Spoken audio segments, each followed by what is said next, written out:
Louvado seja o nome do Senhor. Vamos continuar orando com Val? Deus amado, Pai maravilhoso que estás nos céus. Obrigado, Senhor, por tu ter nos dado esse dia maravilhoso que começou com a nossa escola dominical, Senhor, aprendendo tua palavra cada vez mais, Senhor, para que possamos seguir no teu caminho e nunca desviar dele, Senhor. Deus, obrigado por esta noite, por estarmos aqui reunidos, Senhor, para ouvir tua palavra. Abençoa o nosso pastor, que a palavra chegue diretamente em nossos corações, Senhor. Nos dá uma semana de paz, tranquila, no nosso trabalho, nos nossos estudos, Senhor.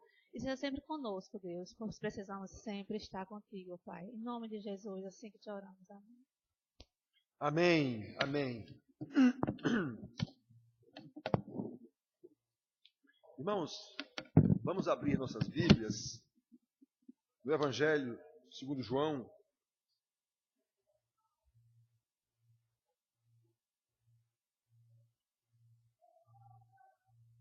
João,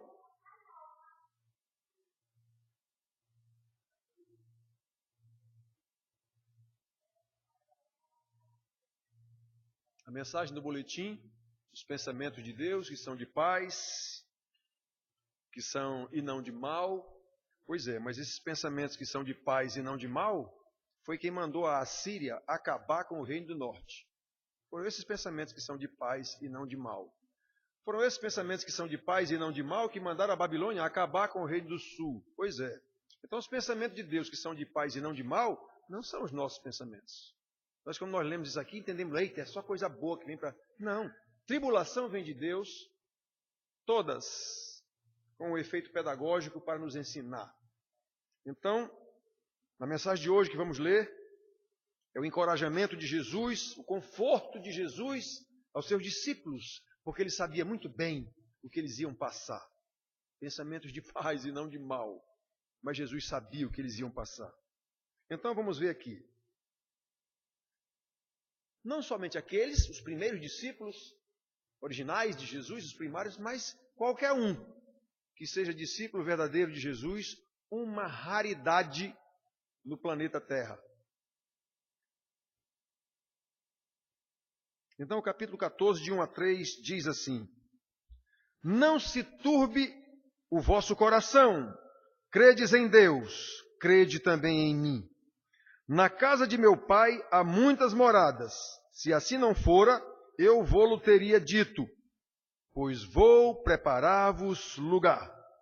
E quando eu for e vos preparar lugar, voltarei e vos receberei para mim mesmo, para que onde eu estou, estejais vós também.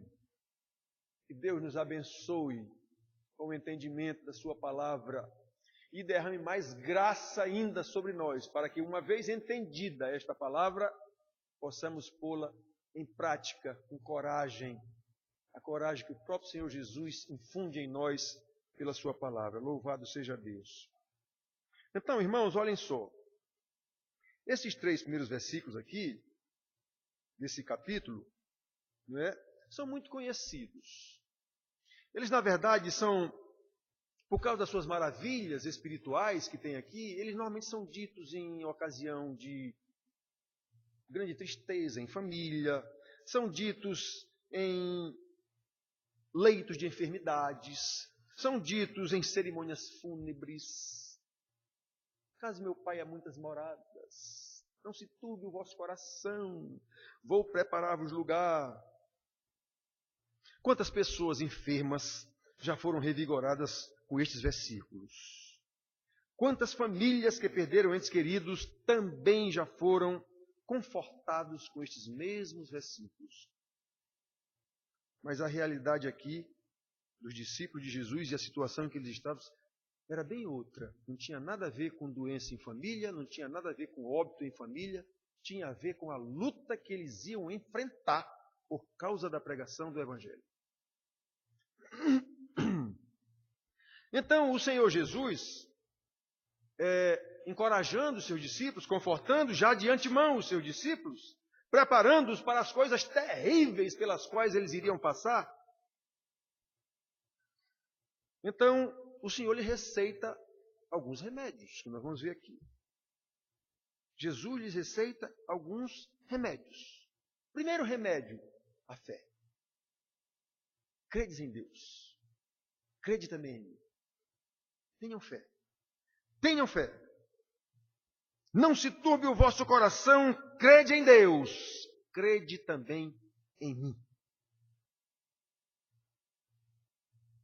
Irmãos, nós costumamos falar que hoje os tempos são mais difíceis do que os de outrora. Sempre nós tendemos a dizer que hoje é mais difícil criar filho. Hoje, não. Então Deus teria 2 pesos e 2 medidas. Não. Então, a cada etapa do desenvolvimento tecnológico, nós temos as tentações adequadas a este desenvolvimento. Do jeito que Caim foi tentado a matar o irmão, nós também somos hoje do mesmo jeito. Não tem diferença nenhuma, não. Do mesmo jeito que Davi teve suas tentações, Salomão, nós também temos. Então, irmãos, obviamente, com a roupagem adequada ao desenvolvimento tecnológico da época, de cada época, ao conhecimento que nós temos em cada época. Isso é um equívoco dizer que hoje as coisas estão pior do que no século. Está pior o afastamento de Cristo. Isso está pior mesmo, porque ele disse, quando eu voltar, não encontrarei mais fé na terra. Praticamente ele disse isso. Quando eu voltar, será como no dia de Noé. Foi acontecer no dia de Noé, só tinha Noé. Então, irmãos, esse negócio de dizer que está mais difícil para a gente, não. Está não. Aqueles discípulos que deixaram tudo para seguir o Mestre, para seguir Jesus, tiveram uma decepção do tamanho do mundo. Eles pensavam que Jesus era um rei nos moldes de Davi, que viera para libertar Israel do jugo romano.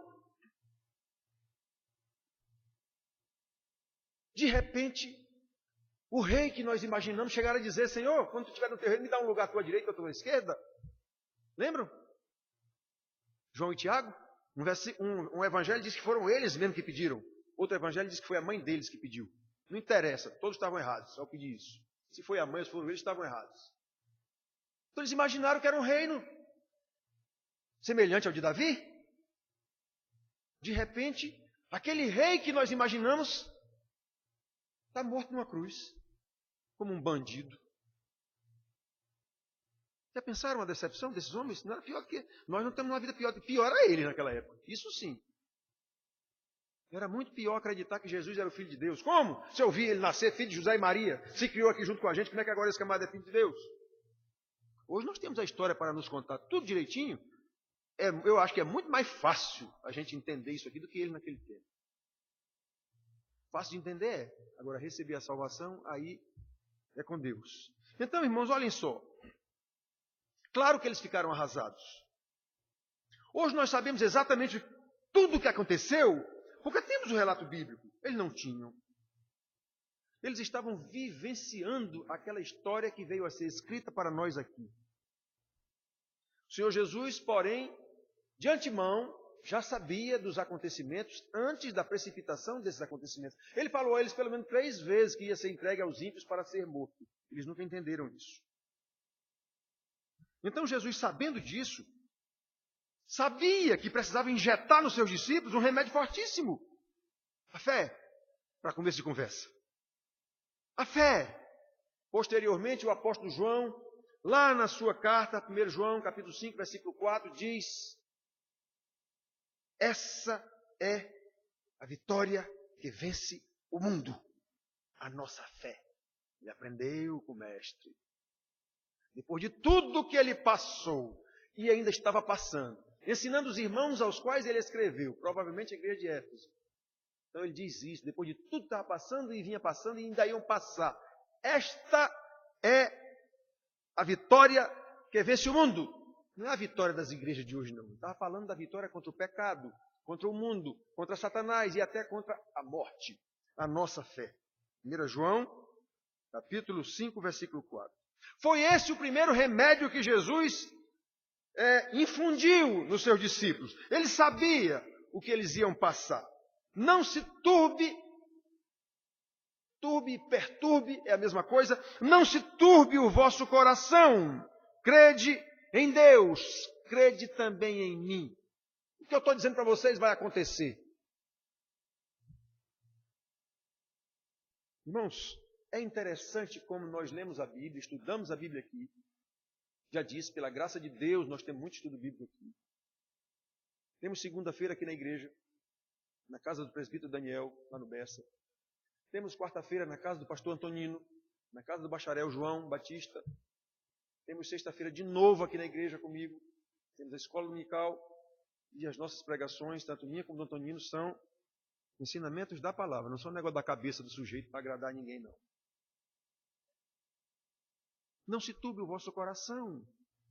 Jesus sabia o que esses homens iam precisar. Certamente nós também passamos por muitas aflições, por muitas tribulações. E na quase totalidade dessas aflições e tribulações, nós damos causa a elas. Deus as usa para nos ensinar, para nos disciplinar, para nos quebrar, se for o caso. Mas podem fazer um autoexame. As tribulações pelas quais nós passamos, primeiramente em casa, com a família, depois no emprego, no colégio, na faculdade, quase na sua totalidade, fomos nós que demos causa a essas tribulações. E Deus usa para nos punir, para nos disciplinar, para nos ensinar e para nos trazer de volta a sua palavra. Como Deus é maravilhoso. É por isso que ele diz, os pensamentos que eu tenho para vocês são pensamentos de paz e não de mal. Eu vou trazer você de volta para mim. Então, meus filhos, olhem só.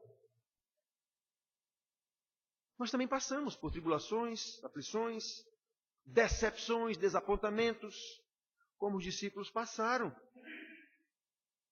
Os problemas desta vida, deste mundo corrompido, não escolhem classe social, não escolhem credo religioso, rico ou pobre, piedoso ou perverso. Todos nós enfrentamos algum tipo de tribulação, especialmente num país corrupto como o nosso. O gigante pela própria natureza do hino devia estar escrito lá, corrupto pela própria natureza.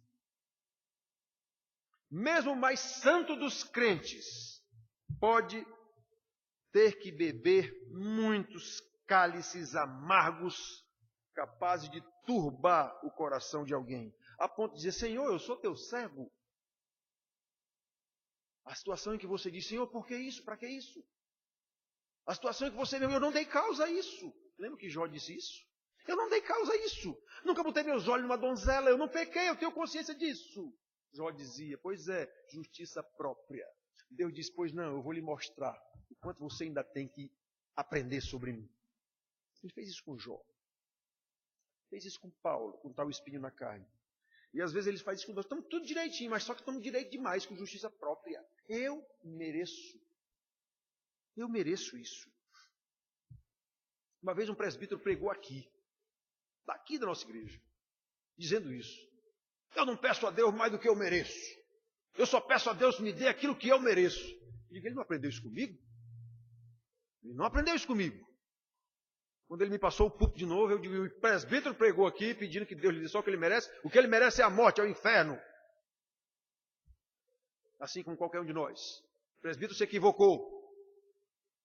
O que nós temos é por mérito de Cristo e não nosso. Então, irmãos, diante dessas circunstâncias, o que fazer? As provações vêm, as tribulações vêm, as aflições vêm, os problemas vêm, e agora o que fazer? Detalhe, esses problemas, essas tribulações, essas aflições, tortura, inclusive morte, que sobrevieram aos discípulos, era exclusivamente por causa da pregação do Evangelho. Não é porque eles eram maus elementos, maus funcionários, maus maridos, más esposas, maus filhos. Não era por isso, não. Então há uma certa diferença quando a gente prega isso aqui, e a turma tem que dar aplica isso a nós. É a nós. Nós o quê? Nós quem? Isso que Jesus está dizendo aqui era para os seus discípulos, que eles iam passar por tudo isso por causa do Evangelho. Não é porque você é o desobediente à palavra de Deus, não. Então, se nós vivemos de acordo com a palavra de Deus e sofremos assim mesmo tribulações, e é possível, Jesus disse, no mundo passais por aflições, então o remédio continua o mesmo. Primeiro remédio, a fé. Jesus disse que nós passaríamos por isso. Então não tem nada errado. Eu vou passar com o meu Senhor. Ele não já passou? Eu vou passar com o meu Senhor. Vinde após mim. Ele não disse? Eu vou. Venha aprender comigo a carregar uma cruz. Eu vou. Credes em Deus, crede também em mim. Você é crente? Então creia que Deus o salvou. Você é crente? Então creia que Deus vai santificá-lo. Como? Pelo estudo da palavra. Não há outro meio. Não há outro meio. Então por que eu sou crente e não quero nem estudar a palavra? Tem coisa errada aí. Se você é crente e não tem necessidade de aprender a palavra, reveja os seus conceitos de conversão. Você é apenas um religioso, membro de uma igreja. O convertido será levado pelo mesmo Espírito que o converteu à santificação. E essa santificação é obrigatoriamente pelo conhecimento doutrinário. Não tem outro jeito. Então, eu sou crente, sim. Eu creio nisso, Deus me salvou, então Ele vai me levar. Ele vai me levar. Ele vai me sustentar, mesmo diante de tantas tribulações. Ele vai me sustentar. Não retire os olhos do autor e consumador da sua fé. Jesus, o Salvador, Hebreus 12:2. Não tenha os olhos fitos no autor e consumador da vossa fé. Jesus, crede em Deus, crede também em mim. Eu não sou crente? Seja qual for a situação pela qual você estiver passando, meu irmão, creia no Senhor Jesus, obedeça a sua palavra e deixe o resto com Ele. Agora, achar que Deus vai consertar tudo na sua vida, você totalmente entregue ao pecado, isso aí é falta de conversão. É começo de conversa. Então, irmãos, o primeiro remédio que Jesus instilou, digamos assim, que Jesus infundiu no seu discípulo foi a fé. Creiam em mim. Creiam no meu Pai. Creiam em mim. Fé. Segundo remédio foi o estimulante. A descrição do céu. Vocês vão passar por tudo aqui nesse mundo, mas olhem só para onde é que vocês irão depois. Na casa de meu pai há muitas moradas. Vou preparar-vos lugar. Meu amigo, você ouvir isso de Jesus, o Criador do mundo, por meio de quem todas as coisas foram feitas e sem Ele nada do que foi feito se fez. João 1:3. Aquele que consumou a redenção da criação caída, inclusive seus eleitos e principalmente, na cruz do Calvário dizendo, está consumado. Ele disse isso, eu vou preparar o lugar. Meu Deus, que coisa maravilhosa. Eu quero lá saber se eu vou passar por tribulação. Vou sim, mas o Senhor me garante que eu vou passar. Então, olhem só. A descrição do céu, a morada dos santos, junto com o Pai, para onde Jesus levará os seus salvos, suas ovelhas, os seus eleitos. Eu já falei para vocês que Jesus pregou muito mais sobre o inferno do que sobre o céu.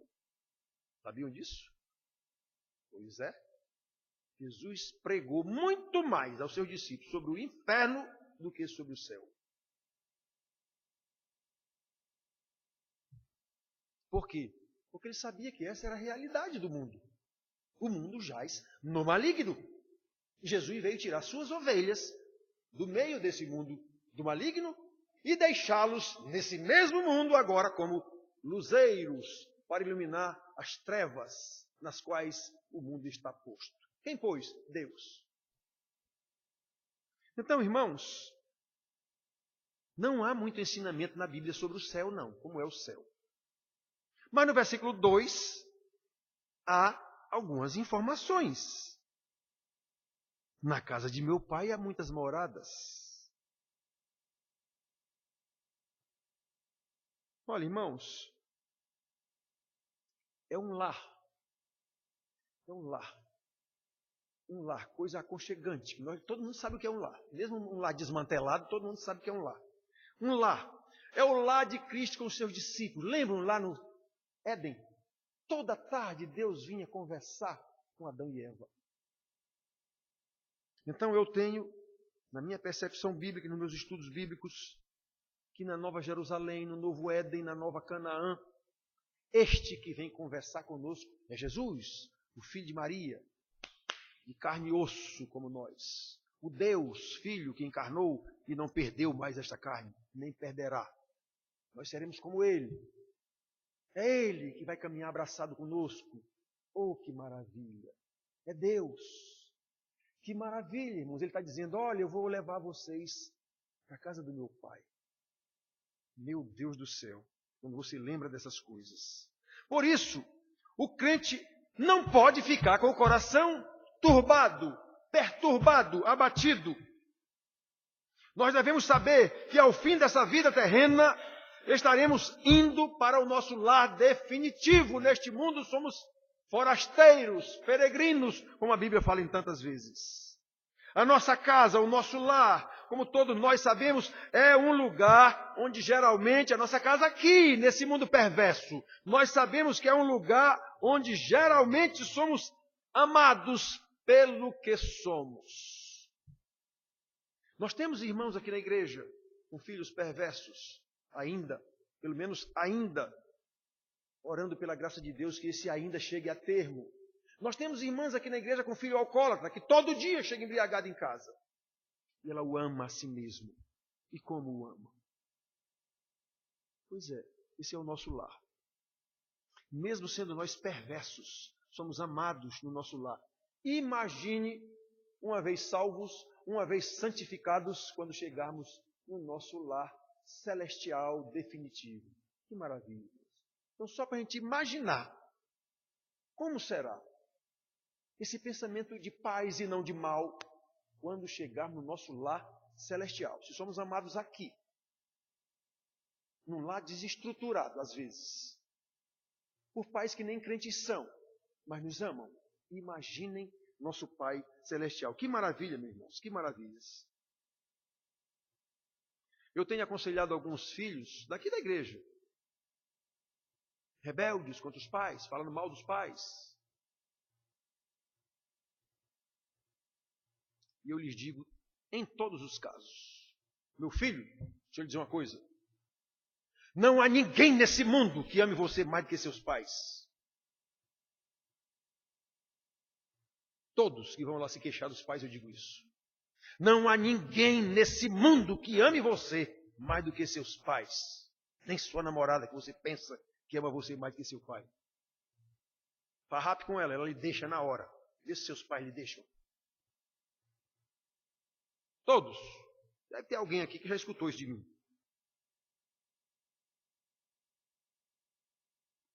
Essa é a ideia sobre o céu, o nosso lar eterno. Nunca encontraremos acolhida tão amorosa, tão afável, tão carinhosa, tão protetora, tão acolhedora como nos céus. Eu imagino Jesus dizendo no último dia, quando vier e separará as ovelhas dos cabritos, como está escrito, vinde benditos para o reino do meu Pai, que vos está preparado desde antes da fundação do mundo. Eu imagino ele dizendo, Pai, aqui estão aqueles que tu me deste. Não perdi nenhum deles, a não ser o filho da perdição, Judas. Assim como ele disse na oração sacerdotal. Nesse momento ele estava falando só dos 12 mesmo. Pai, eles eram do mundo, tu me deste. Ensinei a eles tudo. Não perdi nenhum deles, a não ser o filho da perdição. Pois é, no último dia ele vai dizer a mesma coisa. Está aqui, Pai, todos que tu me deste. No capítulo, versículo 20 desse mesmo capítulo, ele diz, eu não oro só por estes 12, eu oro também por todos aqueles que vierem a crer na pregação deles. Pois é, nós entramos aí. Essa ideia, irmãos, essa ideia. Nós somos peregrinos numa terra estranha por enquanto. Estamos na escola da vida, passando por tribulações, por provações, mas passamos. Em breve estaremos na nossa casa definitiva com o nosso Pai. Casa não feita por mãos humanas. Não é minha casa, minha vida. Casa com muitas moradas, com muitos cômodos. Na casa de meu Pai há muitas moradas.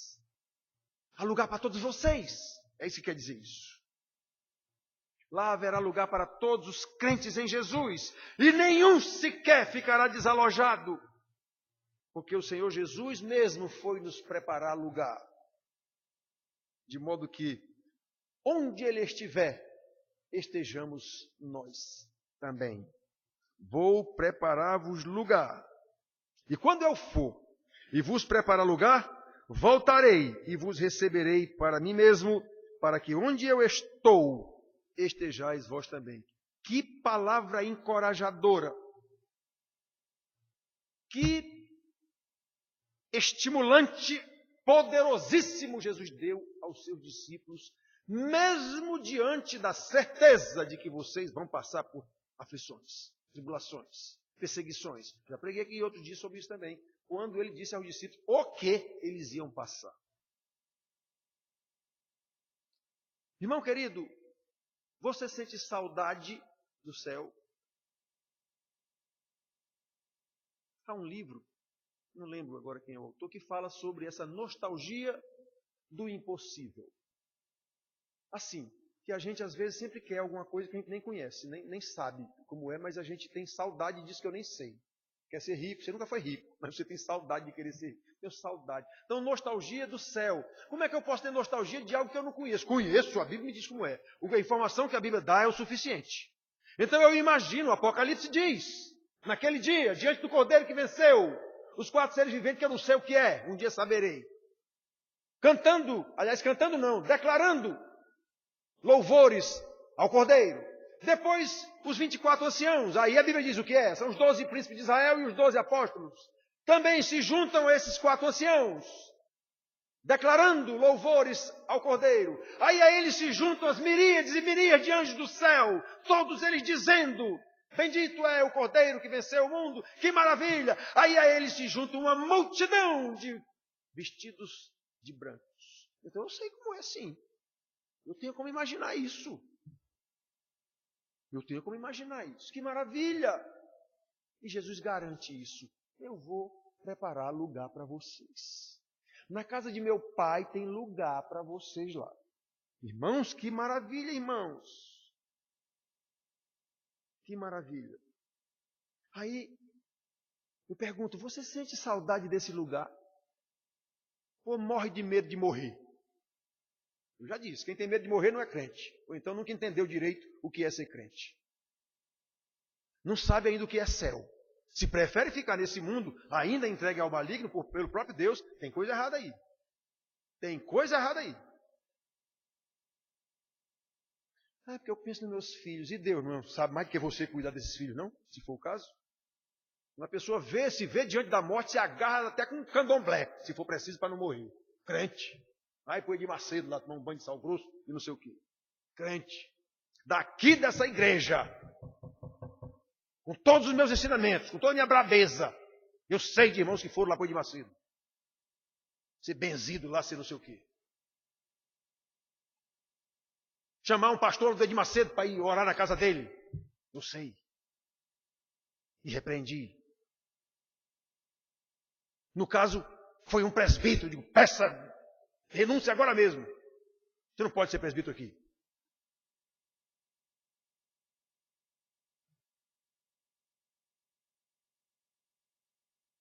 Nós conhecemos o nosso Deus, irmãos. Nós temos informação sobre o céu. Nós temos informação bíblica suficiente sobre o que é este mundo. Ou é aquilo que nós imaginamos que é, com suas fantasias? O que a televisão nos mostra. Você sente saudade do céu? Paulo disse, eu prefiro ir estar com o meu Senhor do que estar aqui. Você tem certeza de que o céu é a sua morada definitiva? Tem? Então por que o medo de se encontrar com o Senhor?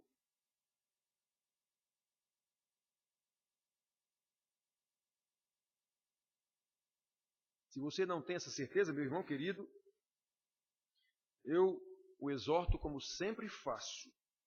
Arrependa-se. Seu conceito de salvação está equivocado. Arrependa-se. Clame pela graça de Deus. Busque conhecimento na palavra de Deus.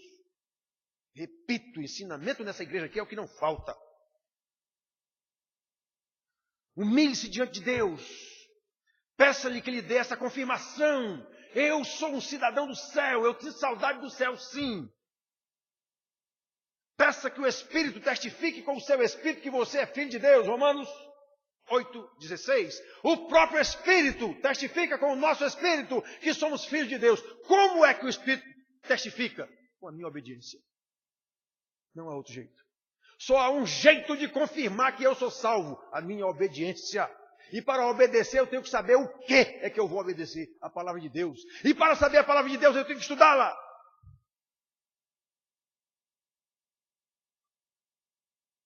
Irmãos, isso são sequências lógicas. Sem essa confirmação, ninguém entrará no céu. Hebreus também. Sem santidade ninguém verá a Deus. E santificação se dá obrigatoriamente pelo conhecimento e prática da doutrina. Não tem outro jeito.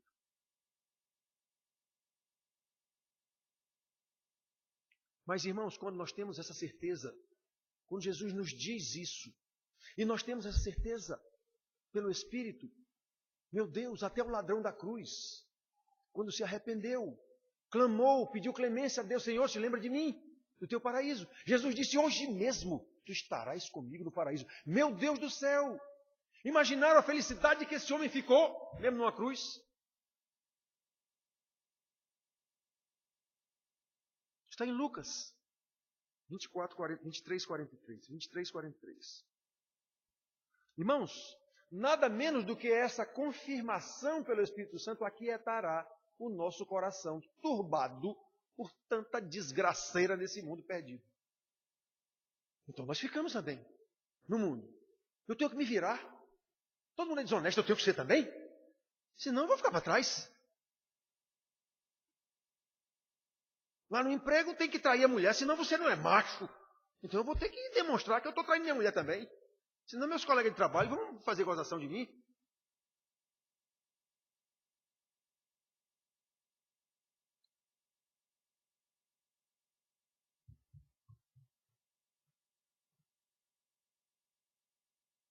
Eu tenho que ter tal coisa que os outros têm. Meus filhos, eu bato no tal do smartphone. Meus filhos têm que ter um smartphone.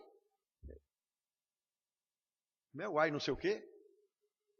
Um iPhone 7 Plus, o último lançamento. Meu filho tem que ter, senão ele vai ser humilhado lá na escola. Brincadeira, meus amigos.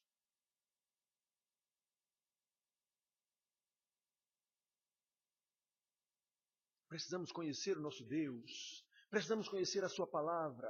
Precisamos conhecer o que nos está prometido. O céu, eu sinto saudade do céu. Eu sei que muitos aqui acreditam, os que me conhecem e convivem comigo mais de perto, sabem que o que eu digo aqui...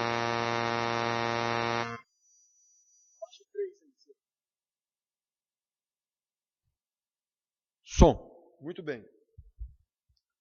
Então, irmãos, eu sei que alguns acreditam quando eu digo aqui que eu não tenho nada nesse mundo que me atraia. Nada. A não ser o ministério que Deus me deu. Amo minha mulher, amo minhas filhas, amo meu neto, mas isso não é motivo para me segurar aqui no mundo. Eu quero estar no céu.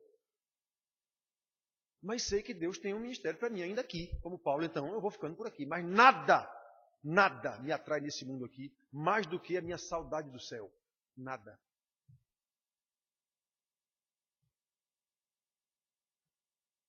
Irmãos,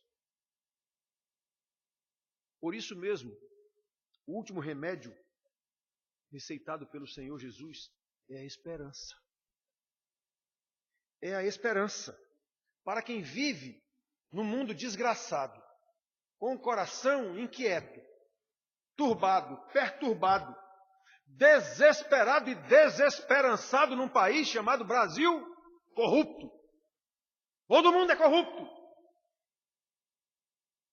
Até o Ministério da Justiça, que é, meu Deus, o Ministério da Justiça, os ministros da Justiça é tudo corrupto também. E agora?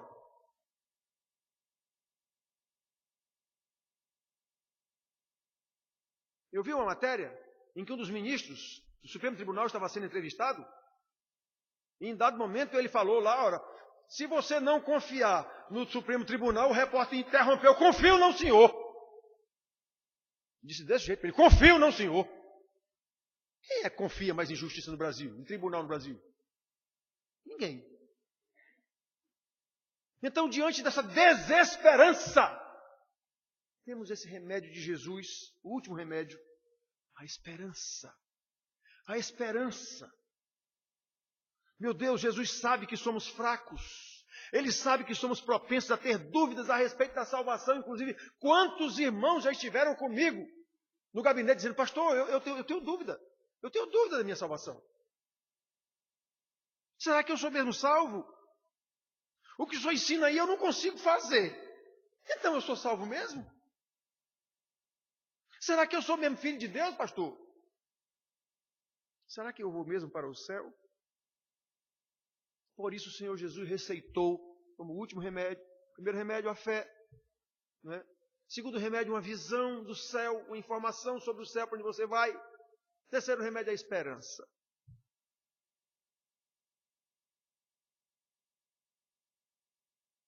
O Senhor Jesus sabia, meus irmãos. E essa esperança está fundamentada em duas promessas que ele fez na hora. Pois vou preparar-vos lugar. E quando eu for e vos preparar lugar, voltarei e vos receberei para mim mesmo, para que onde eu estou, estejais vós também. Isso aqui é promessa. Eu vou preparar lugar para vocês e depois eu venho buscar vocês, para que a gente fique junto.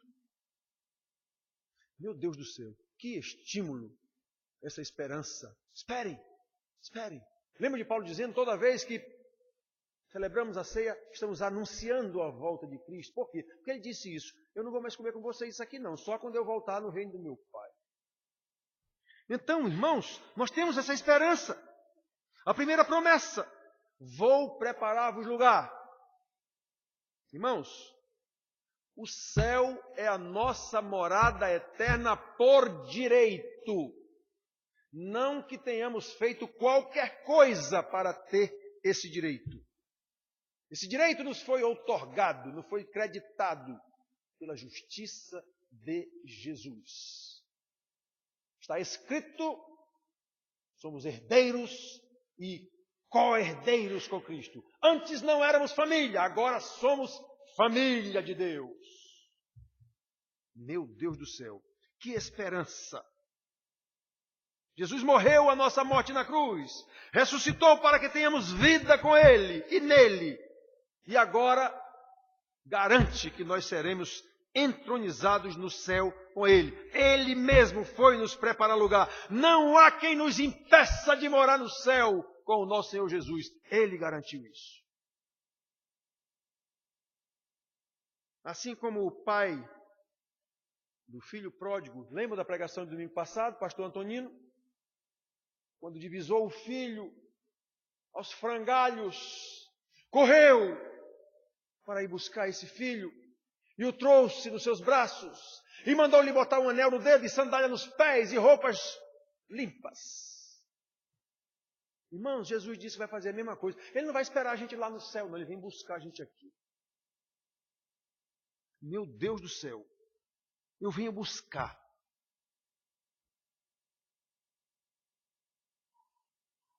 Olha, meus filhos, todo aquele que o Pai me dá, esse virá a mim. E o que vem a mim, de modo nenhum lançarei fora. Eu venho buscar vocês. Pai, os que tu me deste, eu não perdi nenhum, a não ser o filho da perdição. Irmãos, isso são palavras de Jesus com relação aos seus discípulos. Faço questão de frisar, aos seus discípulos. A questão é, eu sou discípulo, ele é meu mestre, o Senhor é meu pastor. Sim, mas você é ovelha do pastor? Aqueles que são ovelhas do pastor sabem do cuidado do pastor por eles. Sabem que o pastor é capaz de morrer por eles. O bom pastor dá a vida pelas suas ovelhas e deu.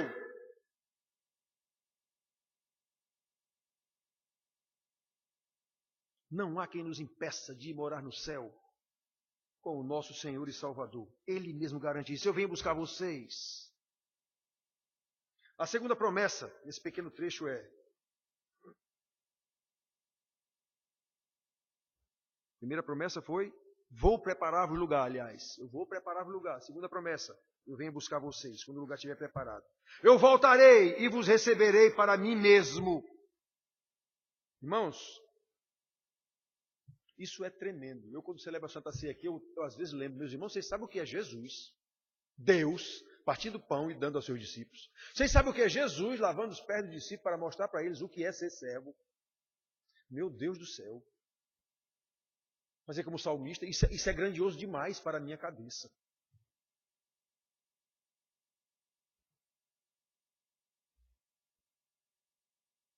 Se na primeira vinda de Jesus foi uma grande bênção, nós temos relatado tudo aqui. Para aqueles que nele creram, que grande bênção. A segunda vinda será ainda mais maravilhosa. Como ele mesmo disse, será um estrondo, como um raio que sai do Oriente e se mostra no Ocidente. Assim será a vinda do Filho do Homem, com o séquito de anjos, com seus exércitos de anjos, descendo sobre as nuvens. Meu Deus! E a gente olhando, ele veio nos buscar. Eu faço, irmãos, exercício de imaginação dessa cena. Eu, às vezes, nos meus pensamentos com Deus, eu fico lembrando, meu Deus, como será isso? Como será tremendo? Como é que toda a terra que é redonda vai ver o Senhor ao mesmo tempo? Não sei. Como é que eu que estou aqui no Brasil vou ver o Senhor vindo aqui de cima e Japão, que está lá embaixo do outro lado da terra, vai ver o Senhor também vindo aqui de cima? Não sei, eu só sei que assim será. Todo olho verá, todo joelho se dobrará, toda boca confessará, Tu és o Senhor. Tanto quem vai para o céu como quem vai para o inferno dirá isso. E Ele separará meus cordeiros, minhas ovelhas para a direita, os cabritos, os bodes para a esquerda. Ah, irmãos, que visão maravilhosa! Pois eu faço exercício de imaginação disso. Se a primeira vinda de Jesus foi uma coisa estrondosa, uma virgem dá à luz, imaginem a segunda. Que bênção maravilhosa!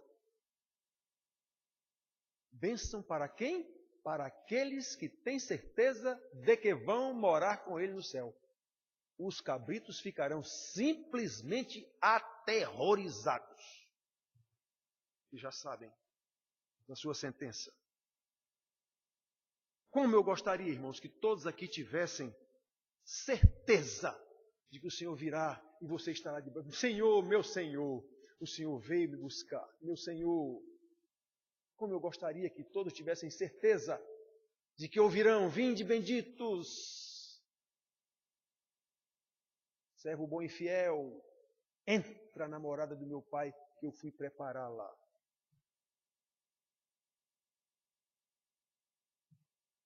Ah, meus queridos, que coisa maravilhosa. Por isso, diante dessa palavra estimulante do nosso Senhor Jesus aos seus discípulos, por causa do que eles iam passar, do que eles iam enfrentar, que cada um faça um autoexame. Eu passo tribulação, pastor, é muita tribulação. Sim, mas por quê? Porque você é fiel à palavra de Deus? Não é porque você é um pecador impenitente, que ouve a palavra do pastor e entra aqui e sai aqui. Se for, meu filho, reveja seus conceitos de salvação. Reveja seus conceitos de crente. Que cada um faça esse autoexame. E como estamos numa igreja, se imagina, crentes, todos aqui para cultuar a Deus. Então louve a Deus. Louve a Deus pelo seu amor. Amor que deu seu Filho para que morresse em nosso lugar. Amor que ressuscitou esse Filho. Amor que levou esse Filho de volta à sua glória. Mas que antes dele disse, eu vou preparar lugar para vocês. Eu voltarei para buscar vocês. Para que onde eu estou, estejais vós também. Ah, meu Deus do céu, que coisa maravilhosa. No início eu falei que muitas pessoas enfermas têm sido revigoradas com estas palavras, ou pessoas diante de óbito de algum parente. Mas a situação aqui não é de enfermidade física, não. É de enfermidade da alma, enfermidade do espírito. Algum irmão está com essa enfermidade? Então ouça essas palavras do Senhor Jesus. Algum irmão está debilitado na sua fé, problema, não sei como é que eu saio dessa, não sei como é que eu resolvo isso, está difícil. Repito, se você for honesto, vai ver que você deu causa a essas situações, em quase 100% dos casos. Mas mesmo assim, se quede diante do meu Senhor. Eu não posso. O Senhor disse, sem mim nada podeis fazer. Pois não posso mesmo? Não, meu Senhor, me ajuda. Me ajuda. Está precisando de coragem? Então receba essa palavra do Senhor Jesus, vinda do céu. Não se turbe o vosso coração. Crede em Deus, crede também em mim. Na casa do meu pai há muitas moradas. Se assim não fosse, eu vos teria dito. Vou preparar-vos lugar. E quando eu for e vos preparar lugar, voltarei e vos receberei para mim, para que onde eu estou, estejais vós também. Isso é palavra do Senhor para o nosso coração. O Senhor prometeu, o Senhor cumprirá.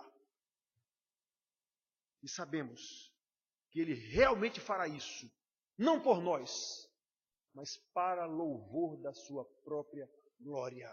Nós faremos parte daquela multidão, declarando os louvores, as maravilhas de Deus. Ele faz isso exatamente para esse louvor da sua própria glória. Amém.